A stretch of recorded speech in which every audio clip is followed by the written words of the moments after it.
நம்ம போன வீடியோவில் வந்து மேனிஃபோல்டோட இன்ட்ரடக்ஷன், அதோட அட்வான்டேஜ், அதோட கேரக்டரிஸ்டிக்ஸை பற்றி பார்த்தோம். ஸோ இன்னைக்கு இந்த வீடியோவில் வந்து நான் ஏற்கனவே போன வீடியோ சொன்னேன், சென்ட்ரல் சோர்ஸ்னு ஒரு பார்ட் வந்து மேனிஃபோல்டு இருக்குன்னு சொன்னேன். ஸோ அந்த சென்ட்ரல் சோர்ஸை பற்றி இன்னைக்கு இந்த வீடியோவில் பார்ப்போம். அதுக்கு முன்னாடி லெட்ஸ் இன்ட்ரோ.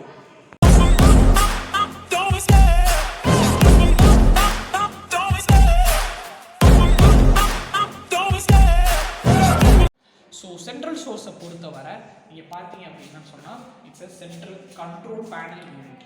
இந்த கண்ட்ரோல் பேனல் யூனிட்னால மட்டும்தான் வந்து நம்மளுக்கு uninterrupted continuous flow of gases வந்து கிடைக்குது. ஸோ இந்த கண்ட்ரோல் பேனல் யூனிட்டுக்கு ரைட் சைடில் உள்ளது எல்லாமே பார்த்தீங்க அப்படின்னா வந்து ரைட் பேங்க் அப்படின்னு சொல்லுவாங்க. லெஃப்ட் சைடில் இருக்கிறது எல்லாமே வந்து லெஃப்ட் பேங்க் அப்படின்னு சொல்லுவாங்க. ஸோ கண்ட்ரோல் பேனல் யூனிட் ரைட்டில் உள்ளது ரைட் பேங்க், லெஃப்ட்டில் உள்ளது லெஃப்ட் பேங்க். ஸோ இந்த ரன்னிங் ஆகிறத பொறுத்து ரெண்டு வகையாக பிரிக்கலாம். ஒன்று வந்து ரன்னிங் பேங்க், இன்னொன்று வந்து ரிசர்வர் பேங்க்.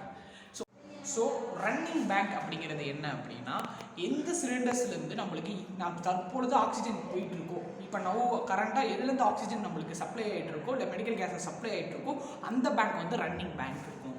ஸோ எதுலேருந்து சப்ளையாக காத்திருக்கோ, நம்மளுக்கு இந்த முடிஞ்சிருச்சுன்னா அதுக்காக காத்திருக்க ரிசர்வில் இருக்கக்கூடியது வந்து ரிசர்வாயர் பேங்க் அப்படின்னு சொல்லுவோம்.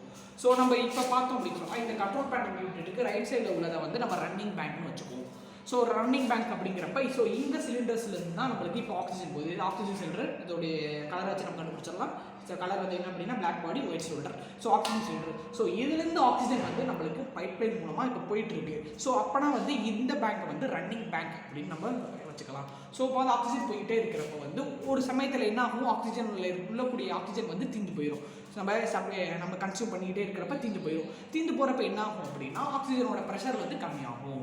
சாதாரணமாக வந்து இதோடைய ப்ரெஷர் வந்து 2000 PSI இருக்கும். கம்மியாகிறப்ப அதோட கம்மியாகும். ஸோ நம்ம கம்மியாகிறப்ப இந்த கண்ட்ரோல் பேனல் யூனிட்டில் ப்ரெஷர் சென்சிங் ஸ்விட்ச் அப்படிங்கிற ஒரு யூனிட் இருக்கும். ஸோ அந்த ப்ரெஷர் சென்சிங் யூனிட் வந்து இதோட ப்ரெஷரை வந்து சென்ஸ் பண்ணிட்டு அலாரத்துக்கு அனுப்பும். ஸோ இதோடைய ப்ரெஷர் கம்மியாயிடுச்சு அப்படின்னா வந்து அலாரம் வந்து பிளிங்க் ஆகிட்டு இருக்கும். ஸோ அலாரம் இங்கே மட்டும் இல்லாமல் ஆப்ரேஷன் தியேட்டர்லையும் இதே மாதிரி ஒரு செட்டப் ஆஃப் அலாரம் வந்து இருக்கும். ஸோ இங்கே ஒரு அலாரம் பிளிங்க் ஆகும், அதே சமயத்தில் ஆப்ரேஷன் தியேட்டர்லையும் ஒரு அலாரம் பிளிங்க் ஆகும். ஸோ இப்போ இந்த ஆக்சிஜன் சிலிண்டர் முடிகிறப்ப வந்து இங்கே வந்து டபுள் செட் ஆஃப் வேல்வ் ஒன்று இருக்கும். டபுள் செட் ஆஃப் வேல்வ் இருக்கும். ஸோ அந்த டபுள் செட் ஆஃப் வால்வ் மூலமாக வந்து இந்த ரன்னிங் பேங்க் அப்படியே வந்து ரிசர்வாயர் பேங்க் மாற்றிடும். ஸோ இந்த ரிசர்வாயர் பேங்க் வந்து என்ன ஆகும் அப்படின்னா இப்போ ரன்னிங் பேங்காக மாறிடும். ஸோ அப்போ என்ன ஆகும், இந்த சிலிண்டர்ஸ்லேருந்து ஆக்சிஜன் போயிட்டு இருக்கும். ஸோ இதை தான் நான் போன வீடியோவில் சொன்னேன். இந்த மாதிரியான ஒரு சிஸ்டம் இருக்கனால தான் நம்மளுக்கு continuous uninterrupted flow of gases வந்து இந்த மேனிஃபோல்டு சிஸ்டத்தின் மூலமாக நம்ம வந்து பெறுறோம். ஸோ அதுக்கு ரொம்ப முக்கியமான காரணம் இந்த கண்ட்ரோல் பேனல் யூனிட். ஸோ இப்போ வந்து இங்கே சிலிண்டர்ஸ் எல்லாமே வந்து காலி ஆயிடுச்சு. ஸோ இந்த சிலிண்டர்ஸ் எல்லாத்தையும் நம்ம வந்து ஃபுல் சிலிண்டராக வந்து ரீப்ளேஸ் பண்ணுற வரையும் இந்த அலாரம் அடிச்சுக்கிட்டே இருக்கும்.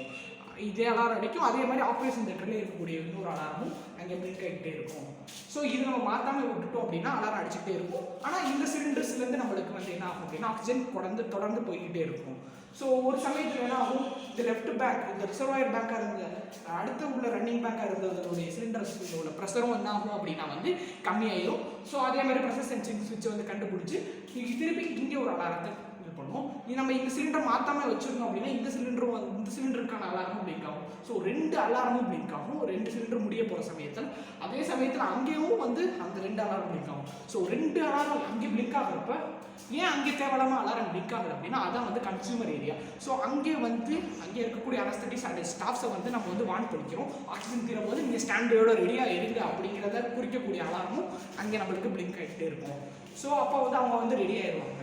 ஸோ அப்போ வந்து இது ரெண்டுமே நம்மளுக்கு அலாரம் வந்து ஆகிறப்போ வந்து ரெண்டத்தோடைய ப்ரெஷர் கம்மியாகிறப்போ வந்து 2 வகையான 2 அலாரம் அடிச்சு நம்மளை இன்னும் கொஞ்சம் சீக்கிரம் வந்து நம்ம அலாரத்தை ஆக்சிஜனை வந்து ரீப்ளேஸ் பண்ண சொல்லி நம்மளுக்கு இந்த அலாரம் வந்து வார்ன் பண்ணணும். ஸோ அப்படிப்பட்ட ஒரு முக்கியமான சேஃப்டி ஃபீச்சர் உடையது தான் இந்த கண்ட்ரோல் பேனல் யூனிட். ஸோ இந்த கண்ட்ரோல் பேனல் யூனிட் மூலமாக மட்டும்தான் வந்து நம்மளுடைய மேனிஃபோல்டு வந்து ரொம்ப எஃபிஷியண்ட்டாக செயல்படுது. ஸோ நம்மளுக்கு uninterrupted continuous flow of medical gases கிடைக்குது இந்த கண்ட்ரோல் பேனல் யூனிட் மூலமாக தான். ஸோ இன்றைக்கி இந்த வீடியோவில் வந்து இந்த கண்ட்ரோல் பேனல் யூனிட் வந்து எப்படி செயல்படுது, இதோடைய பேக்ஸ் எல்லாம் நம்ம வந்து பார்த்தோம். ஸோ இன்னொரு வீடியோவில் உங்களை சந்திக்கிறேன். Until then signing off Jerias Khan. இது பாராமெடிகோஜெனிசிஸ்.